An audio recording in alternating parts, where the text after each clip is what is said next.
Hi, everybody. Along with Adam Lauritsen from the Mercury News, I'm Ravi Kapoor. After Game 7 of the NBA Finals, a series that will go down forever as the series where LeBron James put the city of Cleveland on his back, overcoming a 3-1 deficit, and the Cleveland Cavaliers, for the first time, have won their first NBA title. And, of course, the city of Cleveland wins their first title in 52 years. There are so many different storylines we can talk about. The Warriors had the best regular season record in NBA history, and that will go down as perhaps the most disappointing finish to such a season after being up 3-1. But, Adam, let's start with the main stars, LeBron James, Steph Curry, Klay Thompson. LeBron, huge again tonight here in Game 7. It was agony for the Warriors, but that shouldn't overshadow just what LeBron did these last few games. He was absolutely incredible coming back from the 3-1 deficit. He put the team on his back on offense, on defense, with leadership, every aspect of the game, and really willed them to an improbable comeback and an amazing win that will set the city of Cleveland afire.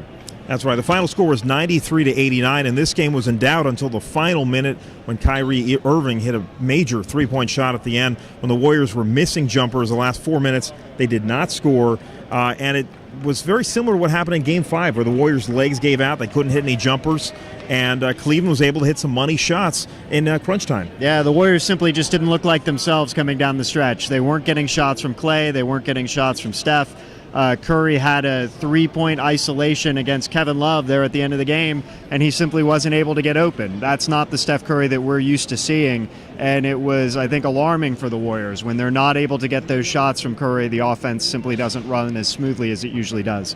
LeBron James, a triple-double for the Cavaliers, but Draymond Green had his best season, or I should say perhaps his best game of the season, with 32 points, hitting 6 threes. That actually tied a Game 7 NBA Finals record with 6 threes.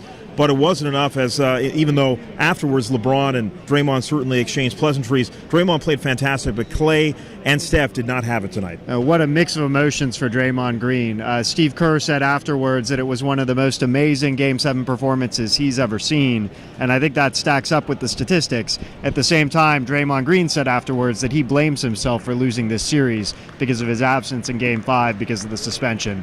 A mix of emotion that must be very difficult to handle. Well, let's face it, if you're a Warriors fan, Game 5, the Warriors up 3-1. Draymond doesn't play. Bogut plays a few more minutes. He gets injured. He's out for the series. Changes the whole dynamic. And amazingly, and let's talk about this for a moment here, Adam, Festus Ezeli started tonight and then played in the fourth quarter, which surprised a lot of folks.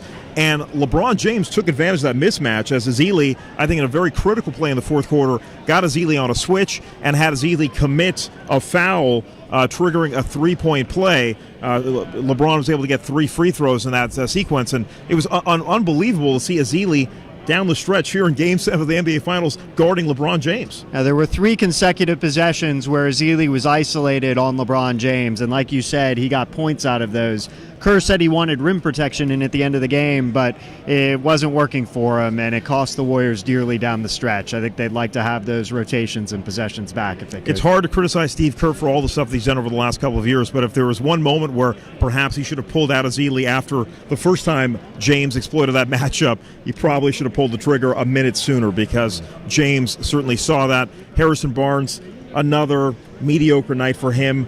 His future with the Warriors in doubt. What do you think the Warriors have to retool? Obviously, they had a tremendous regular season. Here we are now thinking about next season, and the Warriors have some question marks now. They have some question marks, but they also have a great core. Curry, whether his health is 100% now or whether he needs help, we'll learn soon. Klay Thompson will come back and continue to improve his game. Draymond Green has become incredible. It's really about the complementary players that they're going to add. Bob Myers has been wonderful at finding those pieces. He has his work cut out for him with Harrison Barnes, Festus Ezeli, some other choices.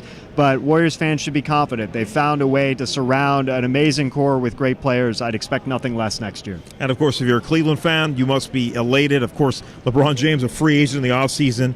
A lot of rumors saying that his kids have signed up for school in Los Angeles. Will he end up in L.A.? Nobody knows, but obviously Cleveland has won their first title in half a century, and they have nothing but to beam from ear to ear after this one. Yeah, it was an incredible performance. So even with the Warriors' struggles, all the questions about them, Cleveland came out. They were the aggressor in these final games. They deserve to win the series. Right, and we should minimize Kyrie Irving's contributions. He was a tremendous second fiddle to LeBron James. And J.R. Smith actually had a nice little flurry to start the third quarter that helped the Cavaliers get back into this game. Cleveland found those contributions from people deeper down the bench. The Warriors were struggling to find those. They simply didn't get them tonight.